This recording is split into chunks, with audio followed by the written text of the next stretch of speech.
रवगा हमा मसला शुमे दिमा कारी और मैंने गुजारिश है शुमा महसूस मकन उर्दू गप जनी ताकि कम से कम ए प्रेस कॉन्फ्रेंस के हरकस गोशदारी आया मालूम है कि बर्ची बलूचिस्तान आगो बलोच महलूक आगो 6 बया गए आज 6 वड़ावती जिंदा ग्वाजे नगा आज 6 जंजाल और परेशानियां कब तक। तो एक मुल्क मसाइलिस्तान बन चुका है। इसमें अगर आप विफाक में हुकूमत को देख लें या सूबाई हुकूमत को देख लें, मैं समझता हूं कि मैं अपनी पॉलिटिकल लाइफ में या मेरे सीनियर सारे बैठे हुए हैं, मेरे राइट साइड पे और मेरे लेफ्ट साइड पे मेरे सारे मुझसे मेरे सारे सीनियर कायदीन बैठे हुए हैं। मैं समझता हूं कि शायद उनकी भी लाइफ में इतनी जंजाल और इतनी परेशानियां कभी नहीं होंगे जो मुल्क इस वक्त इन परेशानियों और जंजालों से गुजर रहा है। नंबर 1 पे जो सबसे अहम इशू है, जो हम इस वक्त तक, जो हमारी टीम है, जो हमें जिम्मेदारी दिया गया है, हम इस वक्त तक 6 वर्कर कॉन्फ्रेंस कर चुके हैं और हमारी हर वर्कर कॉन्फ्रेंस में हमारी वर्करों का ये बात सामने आया कि जी बॉर्डर ट्रेड के हवाले से हम इंतहाई मुश्किलात में फंसे हुए हैं। हमारी लोग बहुत जो नानी शबीना का मोहताज बन चुके हैं, हो चुके हैं। हमने इस्लामाबाद को बारहा ये बावर कराने की कोशिश किया, हमने इस्लामाबाद को समझाने की कोशिश किया। नेशनल पार्टी ने सेनेट ऑफ पाकिस्तान में, सेनेट से बाहर हमने ये कहा कि देखिए बलूचिस्तान में इस वक्त लोगों के ज़रिए मुआश के लिए कुछ भी नहीं, यहाँ पे इंडस्ट्रीज़ कोई नहीं कि लोग वहाँ पे नौकरियाँ करके पैसा कमा के अपनी शब रोज़ की ज़िंदगी, अपनी बच्चों की ज़िंदगी, अपनी खुराक, अपना एजुकेशन, अपना हेल्थ, अपना ज़िंदगी गुजार सके। यहाँ पे ज़मींदारी जो था, जो 72-75% लोगों का ज़रिया मुआश ज़मींदारी से वाबस्ता था, वो बिल्कुल ख़त्म हो चुका है। वाटर टेबल हमारी 20 फुट से इस वक्त 1100 फीट तक पहुँच चुका है और ज़मींदारों की प्रोडक्ट को ख़रीदने वाला भी कोई नहीं है, जो इंतहाई मेहनत के बाद बनता है। जो बॉर्डर ट्रेड से लाखों लोग वाबस्ता थे और एक इज़्ज़त का कारोबार कर रहे थे, हमने बारहा उनको कहा कि ये बॉर्डर ट्रेड को आप बंद ना करें, बेशक इसको लीगलाइज कर लें। हम ये नहीं कहते कि जी यहाँ पे लीगलाइज ना हो, बेशक, लेकिन जो पैसे बॉर्डर ट्रेड के हवाले से ये लोग ईरान बॉर्डर से शुरू होके ये क्वेटा, नसीराबाद, जाफराबाद तक जो मुख्तलिफ एजेंसियों को देते हैं, वो कोई 7-8 एजेंसीज को पैसा देते हैं जो लोगों की जेबों में, लोगों की तिरजोरियों में जाते हैं। हमने इस्लामाबाद को बड़ा समझाने की कोशिश किया कि आप बॉर्डर ट्रेड को लीगलाइज कर लें और ये पैसे जो करप्शन की नज़र हो रहे हैं और आपके तमाम अदारे ये ले रहे हैं, जो यहाँ पे बलूचिस्तान में तश्तज़बाम हो चुका, सबको पता है। जो सारे एजेंसी जितने पैसे लेते हैं सबके इल्म में है, इसको आप लीगलाइज करें और लोगों को ज़रिया मुआश दे दें। लेकिन मौजूदा हुकूमत ने ये बंद किया, कोई काफ़ी इसको 1.5 साल से बार बार बंद करता रहा। हमने सेनेट ऑफ पाकिस्तान में तजवीज़ दिया कि बॉर्डर ट्रेड को हर हाल में बहाल कर लें। उसकी वजह यह है कि अगर आप लोगों के पास रोज़गार नहीं होंगे तो यकीनन यहाँ पे लॉ एंड ऑर्डर का मसला और ख़राब होगा, जो बहुत ख़राब है वो मज़ीद ख़राब होगा। लोग गलत जगहों पे, यहाँ पे जो अगवा बराए तावान का सिलसिला होगा, रॉबरी का सिलसिला होगा, या जो यहाँ पे तहरीकें चल रहे हैं उनके हाथ नौजवान लग जाएंगे, क्योंकि लोगों को तो अपनी बच्चों के लिए रोज़ी कमाने का कोई ना कोई ज़रिया चाहिए। इस्लामाबाद में सेनेट ऑफ पाकिस्तान ने हमारे कहने पे एक कमेटी बना दिया जो पेट्रोलियम मिनिस्ट्री को भिजवा दिया। Committee for petroleum senate of Pakistan ने इस मसले को रेज़ किया, मैं उसमें था, मैंने इसको रेज़ किया था। वहाँ पे ये फैसला हुआ कि जी जब तक बलूचिस्तान में बॉर्डर ट्रेड से वाबस्ता लोगों को रोज़गार नहीं दिया जाता, उस वक़्त तक ये सिलसिला जारी रहे। और जब बलूचिस्तान में बॉर्डर ट्रेड ख़ुसूसन पेट्रोलियम प्रोडक्ट्स के हवाले से जितने भी लोग बरसरे रोज़गार हैं, उनको उस वक़्त जब जॉब देंगे, उनका ज़रिया मुआश का बंदोबस्त किया जाएगा, तब इसको बंद किया जा सकता है। हमने इस पर राज़ी हो गए। हमने कहा ठीक है जी, हमें तो हमारे लोगों के लिए रोज़ी रोटी का कोई ज़रिया चाहिए। लेकिन मुसीबत यह है कि यहाँ पे इस मुल्क में कानून की कोई, आइन की कोई अमलदारी नहीं है। यहाँ पे आइन पर कोई अमल दरामद नहीं होता, जिसके लिए हम नेशनल पार्टी खसूसन हर फोरम पे लगा हुआ कि आइन पे अमल दरामद हो, छिजाए कि सेनेट की एक स्टैंडिंग कमेटी जो इससे बेहतरीन फैसला किया उस पे अमल दरामद हो। हम ये समझते हैं कि जी यहाँ पे दो पाकिस्तान है। एक पाकिस्तान वो, बाकी चीज़ों को अगर आप तरक्की के हवाले से छोड़ दें, एक पाकिस्तान वो जो 22 से 35% तक पॉवर्टी लाइन से जो नीचे ज़िंदगी गुजार रहा है वो 22 से 25%, 30% तक पहुंच चुका है, जिसमें पख्तूनख्वा, सिंध और पंजाब है। एक दूसरा पाकिस्तान है जो आधा पाकिस्तान, जो बलूचिस्तान है, वो 76% बिलो द पॉवर्टी लाइन ज़िंदगी गुजार रहा है। उसकी वजह यह है कि लोगों के साथ कोई जरिया मुआश नहीं है। दूसरा, यहाँ पे मेरे इल्म के मुताबिक 3 एंट्री पॉइंट्स है, वो भी पर्ची सिस्टम, टोकन सिस्टम के जरिए है। ये दुनिया में कहीं नहीं है। हमने ये तजवीज़ दिया कि यहाँ पे कम से कम बॉर्डर पे एंट्री पॉइंट्स 8 से 10 तक होने चाहिए, और ये जो टिकट्स हैं या जो यहाँ पे टोकन्स हैं, ये टोकन सिस्टम को ख़त्म किया जाए। जब तक बलूचिस्तान में लोगों के लिए ज़रिया आमदन का बंदोबस्त नहीं किया जाता, बॉर्डर ट्रेड को चलने दिया जाए, जिससे बहुत लाखों लोगों का, एक कैलकुलेशन के मुताबिक हमें जो रिपोर्ट मिला कि बॉर्डर ट्रेड से इस वक्त 21 लाख लोगों के घर के चूल्हे चल रहे हैं। ये कैसा रियासत है जब इसकी वज़ीर आज़म, जो सिलेक्टेड वज़ीर आज़म, नाएल वज़ीर आज़म इमरान, ये कहता है कि मैं 1 करोड़ लोगों को नौकरियां दूंगा। आपने तो सिर्फ बलूचिस्तान में 21 लाख लोगों को बेरोजगार कर दिया। आपने पूरे पाकिस्तान में कहीं लाख लोगों को नौकरियों से निकाल दिया। तो मैं समझता हूं कि नंबर 1 पे बलूचिस्तान का बहुत अहम इशू है कि बॉर्डर ट्रेड से वाबस्ता लोगों का रोजी रोटी का जो सिलसिला चल रहा था उसको दोबारा बहाल किया जाए, और एंट्री पॉइंट्स को 3 के बजाय 10 तक लाया जाए, और ये टोकन सिस्टम का सिलसिला ख़त्म किया जाए कि अपने पसंद के लोगों को टोकन्स दे के बाकी गरीब लाइनों में लगे हुए मर रहे हैं गाड़ियों पे, इनकी जल रहे हैं गाड़ियों पे हज़ारों की तादाद में। तो ये इंतहाई ज़्यादती है इस इलाके के साथ, इस सूबे के साथ, इन लोगों के साथ। दूसरे नंबर पे जी इस वक्त बलूचिस्तान में लॉ एंड ऑर्डर की पोजीशन आप दोस्तों के सामने है। आप खुद देख रहे हो कि बलूचिस्तान का कोई शहर, कोई गांव, कोई गली इस वक्त महफूज नहीं है। अगवा बराए तावान का सिलसिला ज़ोरों पे दोबारा शुरू हो चुका है, और हर गली और हर महल्ले में लोगों का शहादतें और लोगों को कत्ल करना। मैं कल पंजगुर में था, पंजगुर के दोस्तों ने जो रिपोर्ट दिया, पंजगुर में 2 महीने में 32 शहादतें लोगों के हुए, और उसमें पता भी नहीं कि इनको मारने वाला कौन है। कोई रियासत नहीं, कोई हुकूमत नहीं, कोई गवर्नमेंट नहीं है। बुलेदा का वाकया आपके सामने है।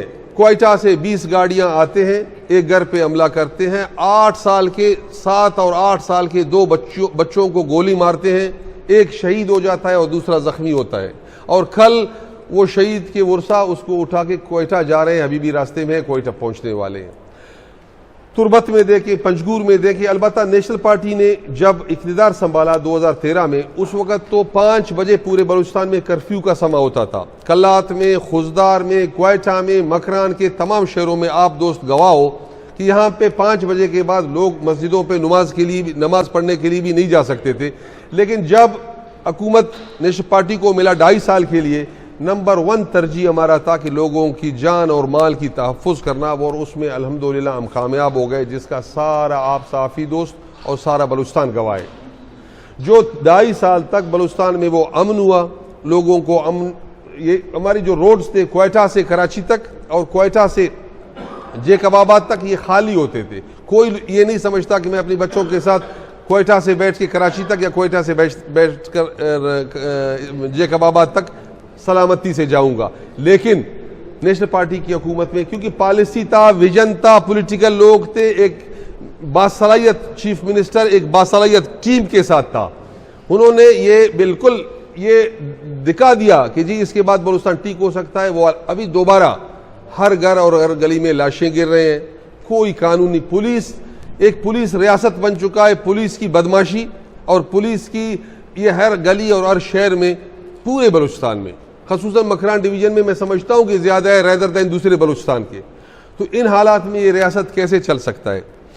यहाँ पे 64 अरब डॉलर की सीपैक, उस पर मैं नहीं जाऊंगा कि बहुत बात हो चुका है, कई दफा हमने बात कर लिया है, लेकिन उसमें एक बात जरूर कहूंगा। $64 बिलियन का एक प्रोजेक्ट आया और कहा गया कि ये गेम चेंजर है और ये पाकिस्तान की किस्मत बदल कर देगा, ये बलूचिस्तान की किस्मत चेंज कर देगा, ये इस रियासत और इस खित्ते में नज़दीक मुल्कों की भी किस्मत इस सीपैक से चेंज होगा। उसमें हमें तो कुछ नहीं मिला, हमें तकलीफ तो सीपैक से बहुत मिला। हमारी मछेरे जो साहिल समंदर पे थे वो बेरोजगार हो गए, ग्वादर में बाढ़ लगने शुरू हो गए, बलूचिस्तान में जो हमारा डेमोग्राफिक चेंज का इशू था वो सिलसिला शुरू हो चुका ग्वादर के हवाले से। लेकिन अभी तक नेशनल ग्रिड से भी मकरान को, जिसमें पंजगूर, तुर्बत, ग्वादर, पसनी, जीवनी, ओरमाड़ा, इस वक्त तक नेशनल ग्रिड से भी इसको मुंसलिक नहीं कर सके। ये $64 बिलियन से डॉक्टर अब्दुल मालिक बलोच के दौर में हमने जो प्रपोजल दिया था नेशनल पार्टी ने कि मकरान को हर सूरत में नेशनल ग्रिड से मुंसलिक किया जाए, उसको करेक्ट किया जाए, उस हवाले से कुछ ग्रिड स्टेशन पे काम शुरू हुआ जो डॉक्टर मालिक साहब के जाने के बाद वो भी बहुत कमजोर हो गए। अभी भी वो प्रपोजल अप्रूव हो चुका है लेकिन उस पर काम नहीं हो रहा है। क्या ये $64 अरब मकरान को ग्रिड स्टेशन से मुंसलिक नहीं कर सकते? तो आज भी ईरान से 100 मेगावाट बिजली, जो मैं समझता हूं कि मेहरबानी है ईरान का कि जो पाकिस्तान की नज़र में 100 मेगावाट की अहमियत नहीं है, लेकिन हमारी लोगों के लिए इसकी अहमियत है कि वो उससे फ़ायदा उठा रहे हैं, वो भी ईरान की मेहरबानी से। तो मैं समझता हूं कि ये बहुत अहम इशू है कि फौरी तौर पे मकरान को नेशनल ग्रिड स्टेशन से मुंसलिक किया जाए और यहाँ पे लोगों के जो ज़रिया मुआश है उनके लिए बंदोबस्त किया जाए। और लॉ एंड ऑर्डर के हवाले से मौजूदा सिलेक्टेड हुकूमत, सिलेक्टेड हुक्मरान जो उनको लाया गया वो उनके एजेंडे पे काम कर रहे हैं। वो हालात आपके सामने है कि जो वजीर आला मौजूदा सिलेक्टेड बैठा हुआ है, अभी उनको बदबख्ती है इस मुल्क की कि ये एक बहुत अहम रुतबा है, अहम मर्तबा जो पोजीशन है चीफ मिनिस्टर का, हम इस मनसब को बड़ा अहमियत देते हैं कि ये लोगों की किस्मतों को चेंज करने वाला पार्लिमान है और पार्लिमान की सूबाई असम्बली का सरबरा चीफ मिनिस्टर है। ये हुकूमत ने उस ओहदे को एक मजाक बना रखा है, सुबह लाओ सिलेक्ट करो, कल चेंज करो, परसों फिर लाओ फिर चेंज कर लो। तो मैं समझता हूं कि इस मुल्क की बेहतरी उस वक्त होगा, ये रियासत अपने डगर पे उस वक्त चलेगा, ये पाकिस्तान मुस्तहकम उस वक्त होगा, फाइनेंशली उस वक्त होगा जब 73 सालों से ये जो सिलसिला, ये जो एक तजुर्बा इस मुल्क के साथ हो रहा है कि अवाम को हुक्मरानी नहीं है, अवाम की वोट को अहमियत नहीं है, अवाम के लोगों को असम्बलियों में जाने के लिए छोड़ा नहीं जाता है। ये सारे मुश्किलात कि आज पाकिस्तान, एक आखिरी बात करूंगा, जान साहब भी बात करेंगे, एक आज पाकिस्तान पूरे इस रूए ज़मीन पे अकेला रह चुका है। एक मुल्क भी पाकिस्तान के साथ खड़ा नहीं है, वो इसकी फॉरेन पॉलिसियों की वजह से कि इस मुल्क में नालायक लोगों ने एक ऐसी फॉरेन पॉलिसी दिया कि आज पाकिस्तान में एक मुल्क भी पाकिस्तान के साथ नहीं थे। जो बेहतरीन दोस्त थे पाकिस्तान के कुछ वक्त पहले, उन्होंने भी पाकिस्तान का साथ छोड़ दिया। इनकी नालायकी तो यह कि FATF का एक FATF का मामले से ये निकल नहीं पा रहे हैं। अफगानिस्तान के इशू में हम ख्वार और दरबदर हो गए 1988 से लेके अब तक। अभी दोबारा अगर इनकी गलत पॉलिसियाँ हुआ तो बलूचिस्तान एक दफ़ा फिर एक बहुत बड़ी तकलीफ में, क्योंकि बॉर्डर हमारा सबसे ज़्यादा अफगानिस्तान के साथ है, मिलेगा। मैं समझता हूँ कि ये तमाम मामलात, इसके साथ और बहुत से मामलात हैं, इन सब को इस सेलेक्टेड हुकूमत और इस जो लोग हैं इनकी बस में नहीं है। मैं समझता हूँ इन सब का हल लोगों के असल नुमाइंदों को असम्बलियों में लाना, एक री इलेक्शन कराना, ईमानदारी से, टप्पाबाजी से निकल के, और ये जो 2 नंबर का इलेक्ट्रॉनिक मशीन जो उन्होंने अभी इंट्रोड्यूस करना शुरू कर रखे हैं, इनसे लोगों को निजात दिला के एक वोट चोरी का जदीद तरीका को इंट्रोड्यूस कर रहा है इमरान कि जी पहले तकलीफ होता था कि हम टप्पाबाजी करके, टप्पाबाजियों में जो वोटिंग पोलिंग स्टेशन है उसको काबू करके हम किसी को लाने के लिए अपना जोर लगाते थे। अभी उसको कुछ नहीं करना पड़ेगा, एक कमांड देगा, कमांड के बाद मशीन खुद जिसको हराना हो, जिसको जितवाना हो, वो मशीन का काम होगा। हम भरपूर अंदाज में इस मशीन की भी मुखालिफत और ये इलेक्ट्रॉनिक रिफॉर्म की वो जो इमरान ने लाया उसकी भरपूर मुखालिफत करते हैं। मैं इंतहाई आप दोस्तों का, और ये एक और बहुत अहम बात, ये और एक बात था कि चेक पोस्टों के हवाले से हमारी दोस्तों के सारे, हमारे पूरे, हमने जितने वर्कर कॉन्फ्रेंस किए, जो चेक पोस्ट हमारी फ्रंटियर कॉर्प्स की चेक पोस्ट हैं, उन पे तजलील होता है हमारे लोगों का। हमारी लोगों के साथ हमारी बच्चे, हमारी औरतें ये निकलते हैं, हर 4-5 किलोमीटर के बाद चेक पोस्ट पे उनको रोका जाता है, घंटों घंटों उनको लाइन में लगाया जाता है, उनको गाड़ियों से उतारा जाता है, उनकी शनाख्ती कार्ड्स को कंप्यूटर में चेक करके दोबारा उनको अलाउ किया जाता है जाने के लिए। मैं समझता हूँ हमारी इज्जत नफ्स को मजरू किया जाता है। मैं अपने घर के चौक पे आता हूँ, मुझसे पूछा जाता है कौन हो, किधर जा रहे हो। वो तो इस इलाके का, इस सूबे का, इस शहर का नहीं है, लेकिन उसमें क़ियात में जीत रही है और मुझसे पूछता है, मेरी सफ़ेद रीछ से पूछता है, बुज़ुर्गों से पूछता है, खातून और बच्चों से पूछता है कि तुम कौन हो। मैं समझता हूँ ख़ासकर तलार यहाँ पे एक चेक पोस्ट है, उस पर 2-2 घंटे, 1.5 घंटे लोगों को उतार के, औरतों को, बच्चों को, मैं समझता हूँ कि हम इसकी पुरजोर मजम्मत करते हैं कि लोगों की इज्जत नफ्स के साथ इस तरह ना खेलो कि शायद बलूचिस्तान में मुश्किलात बहुत पहले हद से बहुत ज़्यादा बढ़ चुके हैं।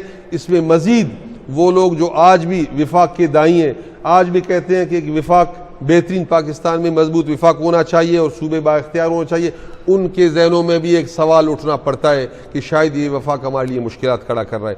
तो मैं आप दोस्तों का मशकूर हूँ कि आप तशरीफ़ लाए।